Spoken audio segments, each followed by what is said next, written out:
한 주간 평안하셨습니까? 반갑습니다. 태산이 당신을 막을지라도 라는 제목으로 오늘 이 시간 주의 말씀을 함께 묵상해 보고자 합니다.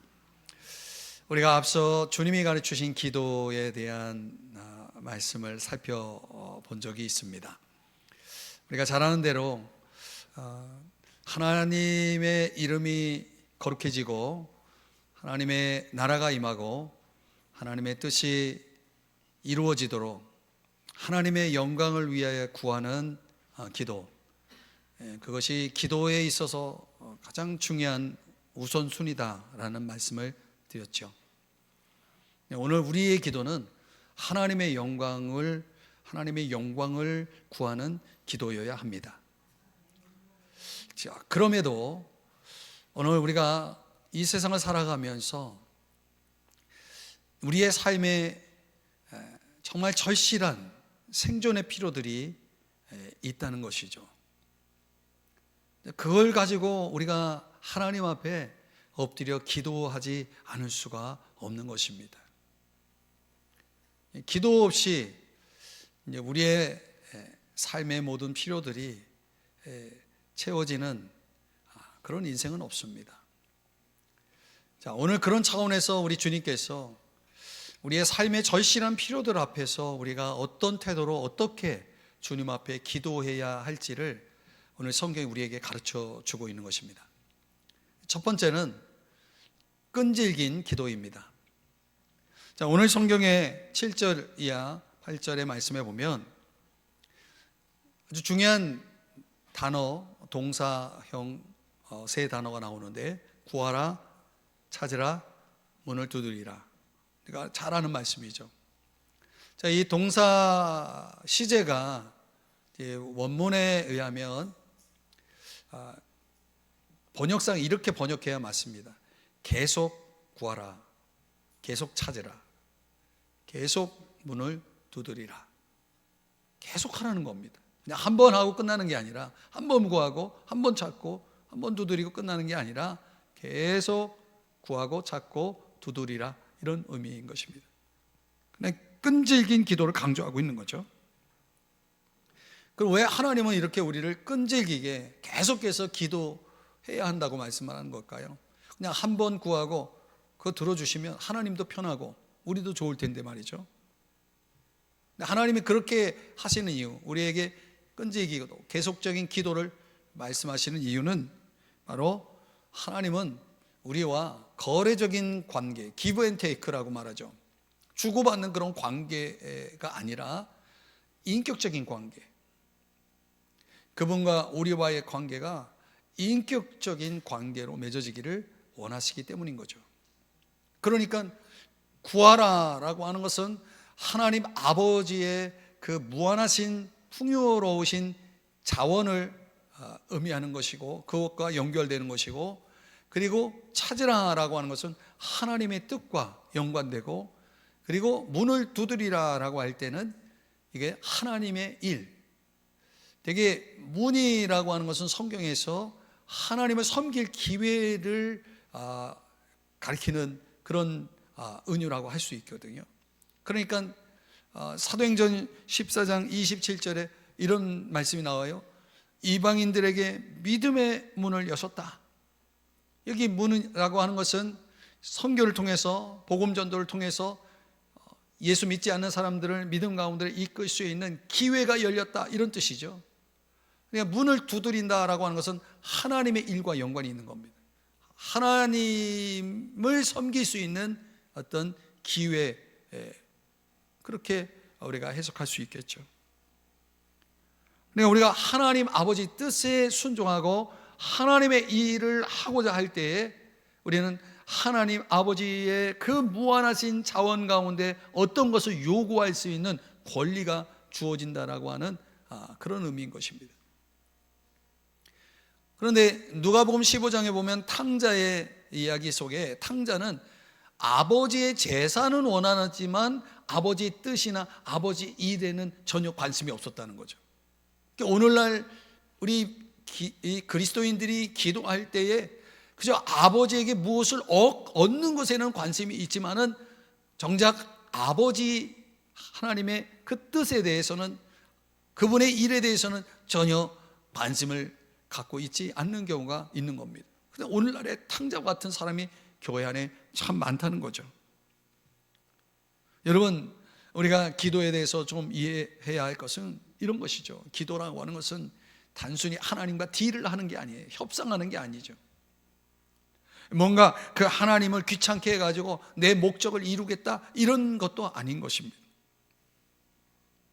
이게 그 비인격적인, 요즘 그 기계 있잖아요. 자동 응답기 같은 그러니까 뭔가 내가 원하는 것들을 다 요구해서 거기다가 카드를 집어넣으면 당장 내 앞에 뚝 떨어지는 그런 식으로 하나님 앞에 우리가 기도를 생각한다면 그거는 전혀 성경적이지 않은 것입니다. 그러니까 하나님은, 다시 말씀드리지만, 우리가 하나님 아버지와 인격적인 관계 속에서 그분을 나의 친구로, 나의 아버지로 그렇게 우리가 그분을 상대하는, 이게 이제 기도에 있어서 아주 중요한 자세가 되어지는 것입니다. 그런 관계 속에서 우리가 하나님 아버지 앞에 끈질긴 기도를 해야 하는 거예요. 그러면 하나님은 기뻐하십니다.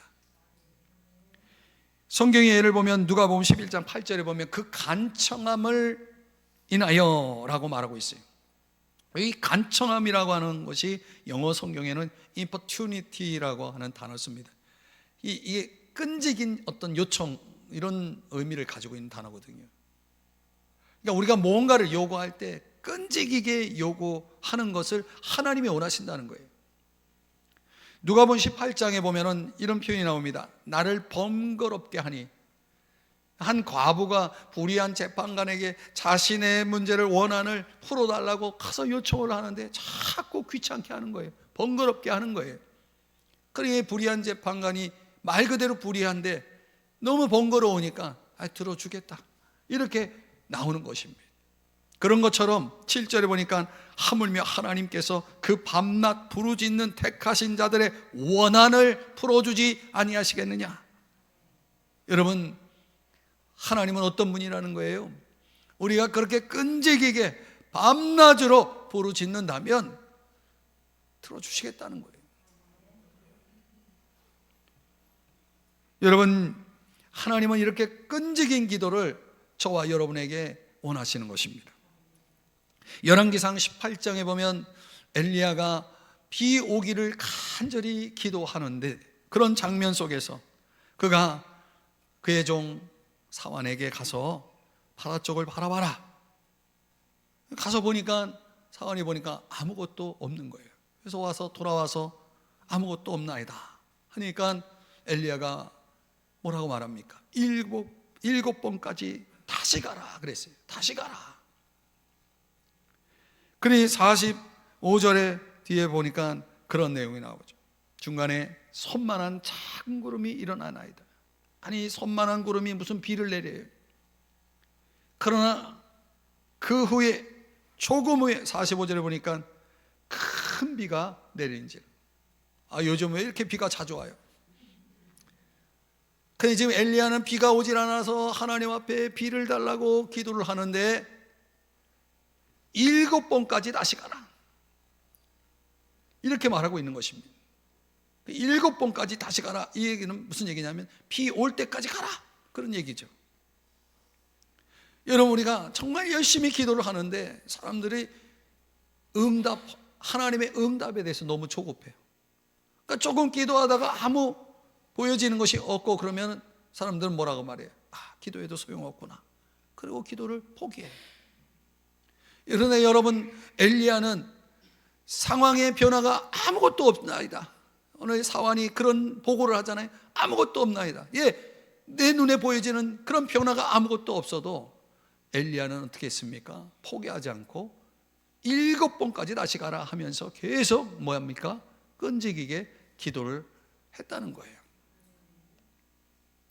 이런 기도를 통해서 하나님은 응답을 하셨다는 것입니다. 사랑하는 여러분, 오늘 저와 여러분도 엘리야처럼 기도할 수 있기를 바랍니다. 여러분, 조지 물러라고 하는 사람이 있는데 5만 번 기도 응답을 받은 사람으로 유명하죠.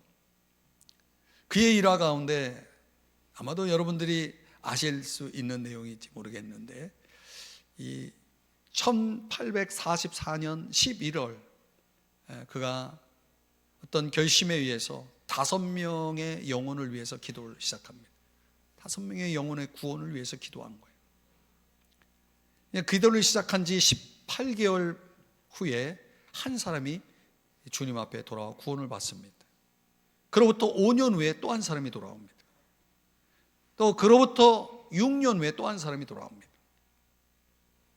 그러니까 한 사람이 돌아오는데 시간이 상당히 5년, 6년 걸리는 거예요. 근데 아직 2사람 남았어요. 근데 이 2사람은 누구냐면 이 뮬러가 너무 사랑하는 친구의 2 아들이에요. 아무리 기도를 해도 변화가 없습니다. 그래서 해서 그 둘을 위해서 기도하기까지 무려 52년이 걸립니다. 마지막 이 뮬러가 세상 떠나기 전에 그 아픈 몸을 가지고 마지막 설교를 할 때 그 4번째 사람, 그 친구의 아들 중에 하나가 감동을 받고 돌아옵니다.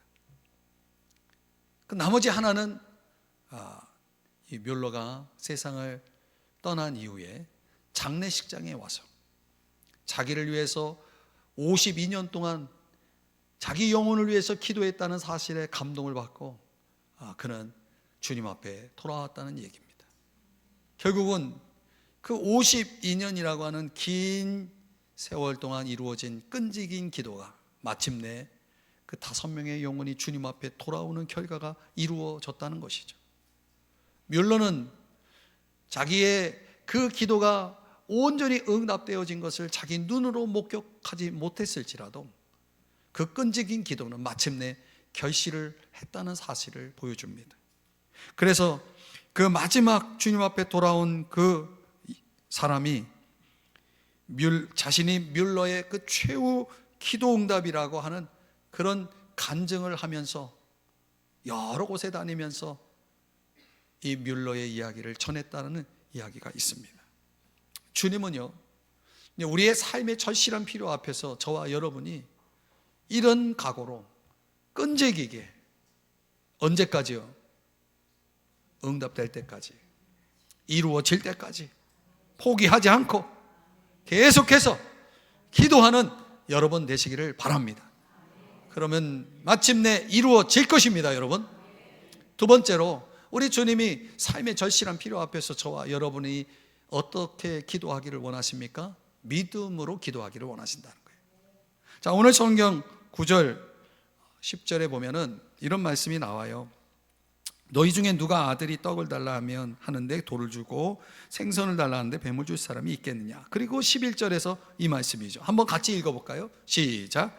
너희가 악한 자라도 좋은 것으로 자식에게 줄 알거든 하물며 하늘에 계신 너희 아버지께서 구하는 자에게 좋은 것으로 주시지 않겠느냐. 아멘. 하나님은 어떤 분이시라고 말씀합니까? 좋은 것으로 주시는 분이다. 믿으십니까, 여러분? 야고보서 1장 17절에서는 완전하고 좋은 모든 선물, 이렇게 표현하고 있습니다. 이게 하나님 아버지께서 우리에게 주시고자 하는 거예요. 로마서 8장 32절의 말씀에 보면 자기 아들을 아끼지 아니하시고 내주신 분이기 때문에 그분은 자기 아들과 함께 모든 것을 우리에게 선물로 거저 주시는 분이다. 이렇게 말씀을 하고 있는 것입니다. 그러니까 하나님은 저와 여러분에게 아낌없이 좋은 것을 내어주시기를 기뻐하시는 분이십니다. 우리가 그걸 믿어야 되는 거예요. 하나님은 좋은 걸 주신다. 여러분, 그렇다면 한번 생각해 봅시다. 과연 우리는 하나님이 내게 좋은 것을 주신다라고 하는 좋은 것으로 응답해 주신다는 사실을 기대하면서 기도하시나요? 여러분, 우리는 기도할 때 이렇게 기도해요. 하나님, 이거 해결해 주세요. 기도하고 하루 그 다음 순간 어떡하지? 그러고 있는 거예요. 기도를 한 거예요? 걱정을 한 거예요? 기도하는 건지 걱정하는 건지 모르게 그런 식의 기도가 얼마나 많은가. 그러니까 주님이 응답하실 것을 믿습니까? 믿는다면 왜 걱정하세요? 여러분, 우리가 기도하고 나서 중요한 것은 주님이 좋은 것을 주실 것이다. 주님이 반드시 역사하실 것이다. 이걸 믿고 기도해야 되는 거예요. 그런 기도 속에서 우리가 그런 믿음의 기도를 주 앞에 우리가 드린다고 할 때에 과연 그 우리의 믿음의 기도의 내용은 뭐냐는 거예요. 한 그리스도인이 이런 엄중한 말을 했습니다. 들어보세요. 우리는 기독교의 영원한 젊음을 상실했다. 솔직히 우리는 예외적이고 무한하며 영광스러운 것에 대해 거의 기도하지 않는다. 우리가 상상할 수 없는 방식으로 실현되리라는 확신으로 기도하는 경우가 거의 없다. 그런데도 우리는 스스로는 무한하신 하나님을 믿는다고 가정한다. 과연 우리는 무한하신 하나님을 믿는다고 할 수 있는가? 이 한 그리스도인의 엄중한 말 속에 오늘 우리의 초라한 믿음이 보여지지 않습니까?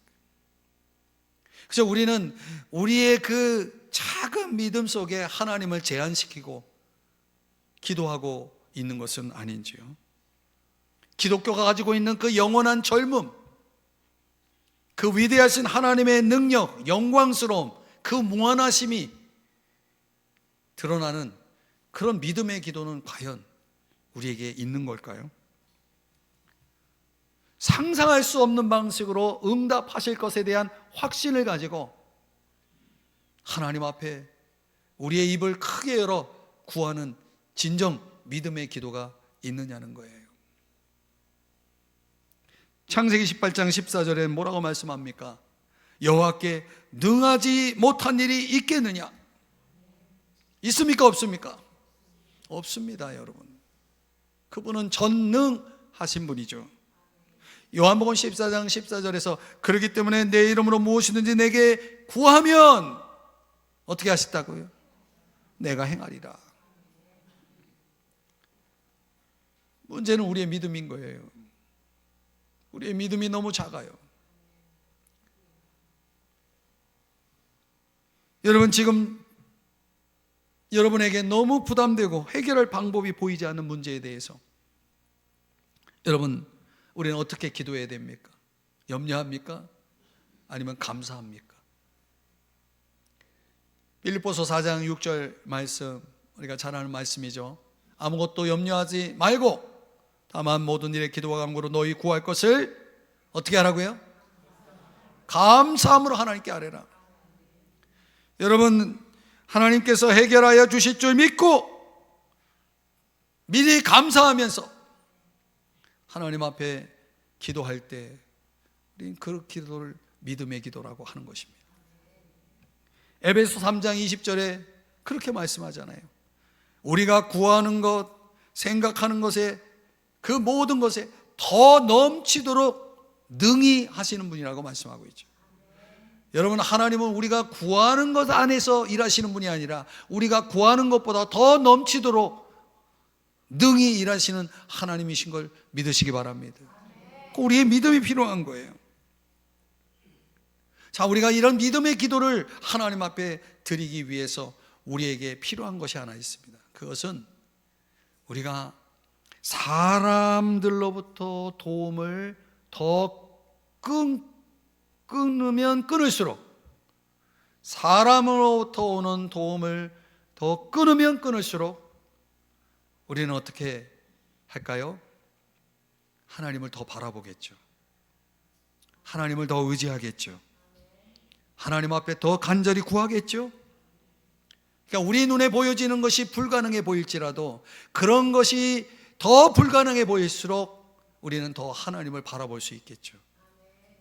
하나님을 더 믿고 의지할 수 있게 되겠죠.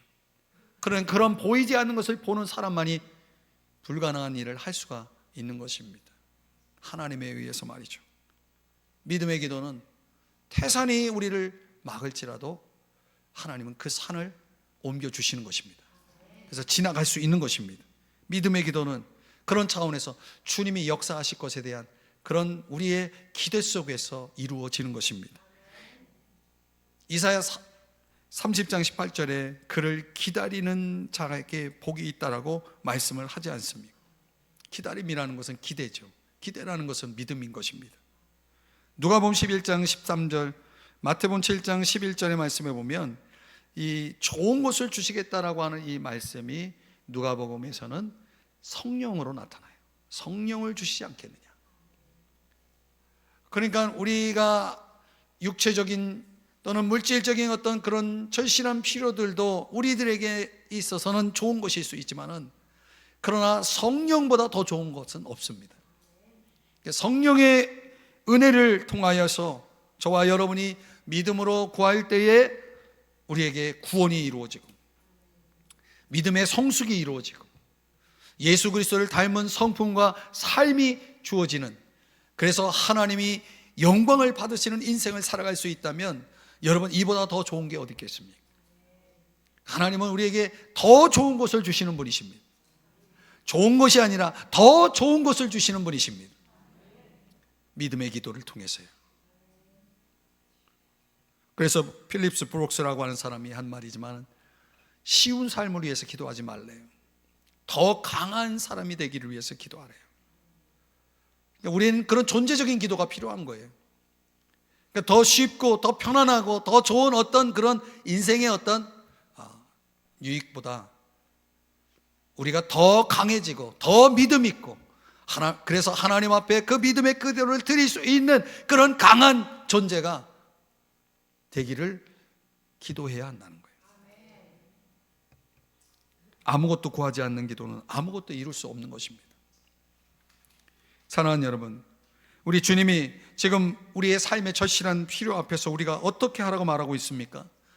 하나님은 우리에게 좋은 것을 주시는 분이기 때문에 그 좋은 것을 얻기 위해서라도 저와 여러분은 믿음으로 기도하시기를 주의 이름 축복합니다. 믿음의 기도를 드리셔야 됩니다. 마지막 세 번째는 중보의 기도를 주님이 원하십니다. 우리의 삶의 절실한 필요라고 하는 것은 나의 필요일 수도 있지만 누군가의 필요일 수도 있는 거죠. 그것을 위해서 뭐 하라는 겁니까? 중보의 기도를 드리라라는 것입니다. 12절의 말씀에 보니까 황금률이라고 말하죠. 무엇이든지 남에게 대접을 받고자 하는 대로 너희도 남을 대접하라. 그죠? 이 말씀 얼마나 유명합니까? 3세기 로마 황제 알렉산드로 세베루스가 이 마태복음 7장 12절의 말씀에 감동을 받아가지고 그가 벽에다가 황금으로 글씨를 새겨서 황금률이라고 하는 이 타이틀을 갖게 되었다고 그러죠. 그러니까 어떤 차원에서 보면 이 말씀이 우리에게 주는 그런 보다 더 깊은 의미가 사실 이 정말 금보다 더 귀한 말씀으로 우리에게 다가오는 것 같아요. 많은 종교는 사실 이 말씀을 소극적으로 해석을 합니다. 그래서 예를 들면 공자가 말하기를 자기가 원하지 않는 바를 남에게 하지 말라. 그렇죠. 내가 원하지 않는데 원하지 않는 것을 남에게 강요할 수 없죠. 유명한 유대 라비 힐렐이라고 하는 사람은 무엇이든지 네가 다른 사람의 손에 의해 당하는 일이 너를 화나게 하거든 그 일을 남에게 하지 말라. 공자도 그렇고 이 유대 라비 힐렐의 말도 그렇고 하지 말라에 초점을 맞추고 있죠. 소극적인 대응이죠. 이 황금률에 대한 소극적인 대응이라고 하는 것이 어떻게 보면 도덕적인 사람들에게는 굉장히 쉬운 실천이 될 수가 있는 것입니다. 그런데 우리 예수님은 굉장히 능동적이고 적극적인 요구를 통해서 이렇게 말씀을 하고 있는 거죠. 하라에 초점을 맞추고 있는 거예요. 하라, 대접하라 이렇게 말하고 있는 거죠. 누구든지 다른 사람이 자기에게 해주기를 바라는 게 있잖아요. 저 사람이 다른 사람들이 나에게 이렇게 해줬으면 좋겠다. 이거를 남에게 행하라 이렇게 말씀을 하시는 겁니다. 근데 이런 상황에서 우리가 보면 이 역지사지라는 말이 있잖아요. 입장을 바꿔 생각하는 거예요. 그러니까 내가 받고 싶은 그것을 다른 사람에게 적용하는 거죠. 그러니까 말하자면 이 황금률이라는 것은 이웃사랑의 실천인 것을 알 수가 있습니다. 이웃을 그렇게 사랑하는 거예요. 그러니까 저와 여러분이 이웃사랑의 적극적인 실천 차원에서 주님이 말씀하시는 내가 이웃사랑을 어떻게 실천할 수 있겠는가 라고 하는 것을 적용한다면 오늘 이 성경의 본문의 전체적인 맥락을 놓고 봤을 때 우리가 이웃사랑을 실천하는 최고의 방식은 기도입니다. 기도. 우리는 스스로가 주변 사람들로부터 내가 기도받기를 원하잖아요. 나를 위해 기도해 주기를 바라죠. 누군가 나를 위해 기도해 주기를 바라는 사람들은 먼저 자기 자신도 다른 사람을 위해 기도해 줄 수 있어야 되는 겁니다. 이런 걸 우리는 중보기도라고 말하는 것이죠. 여러분, 인생의 진정한 안정감이라는 것은 다른 사람의 유익을 실천할 때 온대요. 다른 사람의 유익을 위해서 우리가 할 수 있는 최고의 방식은 사실 기도인 것입니다. 성경에는 이런 남을 위해 기도하는 것에 대한 가르침이 내용이 얼마나 많은지 몰라요. 창세기 18장에 보면 아브라함이 조카 롯, 소돔에 살고 있는 조카 롯의 가정의 구원을 위해서 간절히 기도하잖아요. 그래서 응답받잖아요. 모세는 하나님 앞에 범죄한 이스라엘 백성들이 하나님께 용서받을 수 있게 해달라고 간절히 기도해서 결국 용서를 받잖아요. 성경 여러 곳에는 우리가 다른 사람들을 위해서 기도하라고, 중보기도 하라고 성경이 말씀을 하고 있다는 것입니다. 디모데후서 1장 3절에 보면 바울이 자기의 사랑하는 제자 디모데를 위해서 밤낮 기도를 해요. 저도 우리 교회에 함께 사역을 했던 우리의 동역자된 교육자들, 다른 교회를 가도 그들을 잊지 않고 항상 기도를 합니다.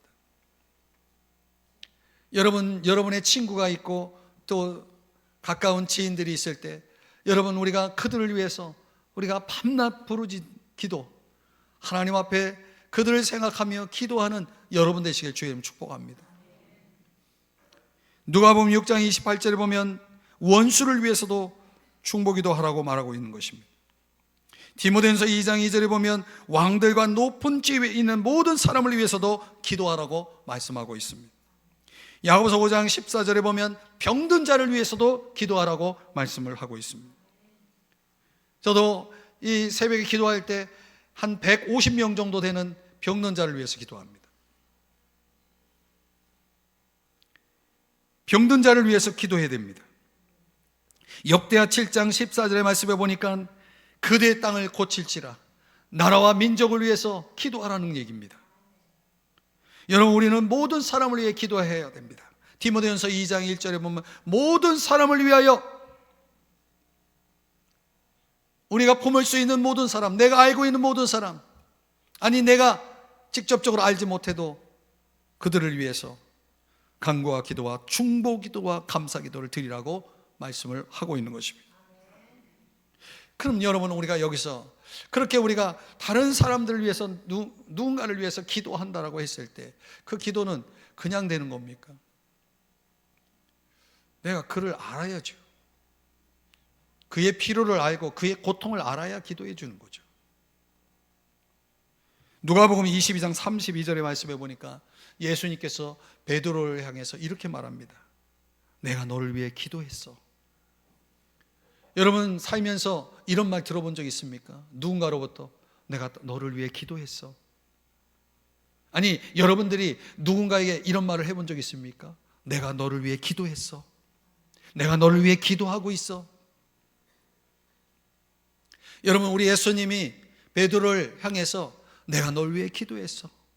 뭘 위해 기도했다는 겁니까? 너의 믿음이 완전히 사라지지 않도록. 너의 믿음 너무 지금 적어. 아직 믿음이 불완전해. 그 믿음 잃지 않도록 하기 위해서, 너가 가지고 있는 그 기질적인 약점, 너의 그 필요, 내 마음속에 있는 그 고통, 내가 다 알아. 그걸 위해서 내가 널 기도하고 있어. 널 위해 기도하고 있어 라고 말씀하신 거예요. 여러분, 뒤에 가보면 베드로는 이 예수님의 기도로 인해서 그가 예수님을 3번 부인하는 큰 죄를 범하고 고통 속에 있다가 결국은 그가 다시금 주님 앞에 돌아오지 않습니까? 이게 다 기도 덕분인 거예요. 여러분, 누군가를 위해 기도하려면 들어야 됩니다. 그 사람의 필요가 무엇인지, 그 사람의 고통이 뭔지를 내가 듣고 들어서 알아야죠. 그 사람과 만나서 시간과 장소를 정해서 만나서 함께 대화를 나누고 듣고 같이 서로의 사정을 알 때 중보기도가 나오는 거 아니겠어요? 그래서 여러분들에게 기도 부탁을 하라는 거예요. 누가 내 마음을 알겠어요? 말하지 않으면 알 수가 없는 것입니다. 어떤 때는요, 하나님 놀랍게도 그 사람이 말하지 않아도 하나님께서 직접 나에게 누군가에 대한 기도의 부담감을 주실 때가 있어요. 그 사람을 위해 기도하란 말이죠. 그런 마음을 주실 때 우리가 그때 순종을 해야 되는 거예요. 그러니까 하나님만이 아시는 그 사람의 고통이 있는 거죠. 그걸 위해서 너 기도하라 라는 그 거룩한 기도의 부담감을 주시는 사람이 있는 거예요. 내가 중보기도의 삶을 살고 있다면 하나님, 그 중보기도의 삶을 사는 사람들에게는 지금 제가 얘기한 게 뭘 얘기하는지 알아요. 어느 날 길을 가다가도 주님이 기도하게 하시는 사람이 있어요. 부담감을 주시는 거거든요. 그런데 그런 것들이 그냥 이루어지는 게 아니라 하나님이 주시는 성령의 감동도 있지만 내 마음속에는 긍휼도 있는 거예요. 그 긍휼이라는 것이 그 사람에 대한 긍휼, 그 사람에 대한 사랑이 있을 때 그 사람 마음속에 들어가 볼 수 있는 거죠. 그가 느끼는 대로 생각하는 것, 이해하는 것, 그가 보는 것, 이런 것들과 함께 공감을 하면서 그 사람의 고통을 나의 고통으로 여기면서 함께 기도하는 것입니다. 그 사람은 지금 기도를 안 하고 있어도 내가 그 사람의 고통을 내 것으로 삼아서 내가 기도하면 그 사람의 고통의 문제가 해결되는 거예요. 이게 중보기도의 힘인 것입니다. 그러니까 우리가 다른 사람을 위해서 흘리는 눈물, 나를 위해서가 아니라 다른 사람을 위해서 흘리는 눈물, 다른 사람을 위해서 드리는 간청이 결국은 저와 여러분이 기도의 수준인 거예요.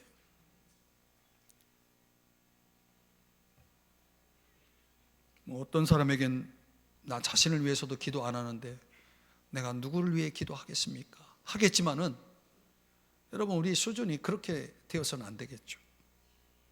그러니까 하나님과의 그 친밀감이라는 것은 내가 다른 사람들과 나눌 수 있는 이 다른 사람들의 고통을 함께 나눌 수 있는 능력과 비례합니다. 그 사람의 기도의 깊이와 수준이 그것에 의해서 달려있다라고 볼 수 있는 것입니다. 히브리서 13장 3절에 보면은 이런 말씀이 나오죠. 너희도 함께 같이 갇힌 자를 생각하고 너희도 몸을 가졌은즉 학대받는 자를 생각하라. 그러니까 어떤 사람이 가지고 있는 고통이 나에게 그렇게 전이가 되는 거예요. 전문 용어로 전이라고 하죠. 그대로 전달되는 거예요. 그가 아파하고 있는데 나도 아파요. 그가 눈물을 흘리고 있는데 나도 눈물이 흘려져. 그런 게 있는 거예요. 하나님은 이런 기도를요 얼마나 기뻐하시는지 몰라요. 우리 예수님은 베드로에게 내가 널 위해 기도하고 있어, 내가 널 위해 기도했어, 이렇게 말하실 수 있을 만큼 그분은 항상 중보기도를 하면서 사셨어요. 그분은 지금도 중보기도를 하고 계세요. 히브리서 7장 25절에 보니까 이렇게 말씀합니다. 그가 항상 살아계셔서 그들을 위하여 간구하십니다. 하나님을 위하여 하나님께 가까이 나아가는, 하나님의 도움을 바라는, 하나님의 구원을 바라는 자들이 있을 때 이미 예수님은 그들을 위해서 지금 기도하고 계셨기 때문에 그들의 기도가 응답이 되는 거예요. 중보기도를 받는 사람은 중보기도 하시는 주님의 그 긍휼과 사랑이 전달돼요. 그래서 그 마음과 마음이 함께 일치하면서 그 마음으로 기도하기 때문에 사무엘상 12장 23절에 말씀하는 것처럼 기도하기를 쉬는, 중단하는 그 자체가 죄라는 것을 느끼며 살아요. 내가 다른 사람을 위해 기도하지 않는 게 그게 바로 죄다. 이렇게까지 깊은 영성을 가지고 깨달음을 가지고 살아가게 되어지는 것입니다. 이야기를 하나 하고 말씀을 마치는데, 이 케냐에서 선교하던 이 히긴스 선교사 부부의 이야기입니다. 어느 날 어떤 목적지를 향해서 가는 중에 그 케냐의 그 폭동 지역이 있는데 아주 위험한 지역입니다. 선교사들에게 많은 해를 받게 하는 그런 아주 무시무시한 지역인데, 그 지역을 지나가야 할 일이 생긴 거예요. 그런데 지나가는 중에 그 폭동 지역의 한복판에 그만 차가 고장이 나서 서버렸습니다. 차를 수리할 수가 없어서 별 수 없이 그 차 속에서 밤을 보내야 했다는 겁니다. 그 다음 날 이제 무사히 밤을 보내고 이제 차를 수리해서 돌아오게 됐는데, 나중에 듣고 보니까 그 원주민 목사님에 의해서 이런 말이 들려온 거예요. 그 선교사님 가족 차가 고장나 있을 때 그 폭동 지역의 원주민이 3명을 데리고 그 차에 접근하던 중에 16명이 그 차 주변에 둘러 지키고 있는 것이 보여서 무서워서 돌아왔다. 이 얘기가 전해진 겁니다. 아니, 분명 우리는 가족이 차 안에서 함께 밤을 보냈는데 주변에 아무도 없었는데 무슨 16명이 거기 왜 있지? 이해가 되지 않았어요. 그 나중에 안식년에 미국으로 돌아와서 친구들을 만났는데 친구가 그런 말을 하는 거예요. 너 3월 23일 그때 무슨 일이 없었냐? 하나님께서 너희 가족을 위해서 기도하라는 부담감을 줘서 내가 교우들 몇 사람들, 친구들 모아가지고 16명에서 기도를 했다는 거예요. 이 부담감이 사라질 때까지 이 선교사 부부를 위해서 간절히 기도를 했다는 거예요. 16명. 그럼 여러분, 그 폭동 지역, 그 위험 지역에서 밤을 보내던 그 차를 지키고 있었던 16명의 그 정체는 누구였을까요? 그 16명의 천사들 아니었을까요? 하나님은요, 이런 놀라운 일들을 하시는 거예요. 누군가를 위해 기도하라는 그런 부담감을 순종해서 기도했을 때 그 누군가에게 이런 놀라운 기적들이 일어나는 거죠. 여러분 아십니까? 근데 우리의 일상 속에 내가 이렇게 무탈하게, 내가 이렇게 주의 은혜 가운데 살고 있음이 누군가의 기도 덕분이라는 것.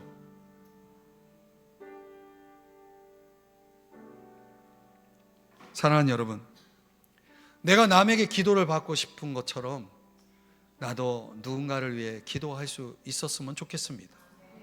주님이 그런 기도를 기쁘게 받으신다라고 말씀하는 거죠.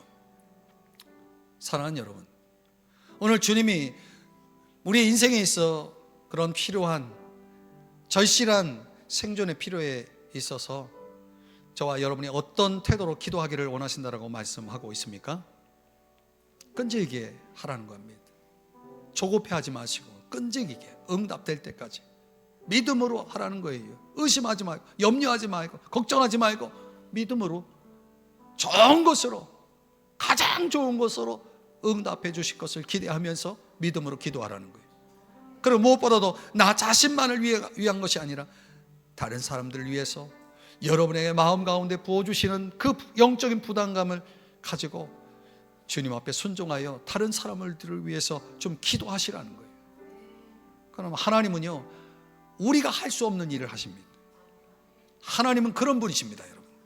우리가 할 수 없는 일을 그분이 하시는 그런 놀라운 기적의 인생이 여러분의 인생 속에, 여러분 주변의 사람들에게 일어날 것을 믿으시기 바랍니다. 우리 모두 기도하십시다, 여러분. 기도하겠습니다. 하나님 아버지, 우리 모두가 주님이 우리에게 원하시는 기도, 끈질기고도 믿음 있는 기도, 중보의 기도로 하나님 앞에 더 가까이 나가는 우리 모두가 되게 하여 주시옵소서. 감사드리며 예수님의 이름으로 간절히 기도드립니다. 아멘. 다 같이 자리에서 일어나서 영광송 주 안에 있는 나에게 함께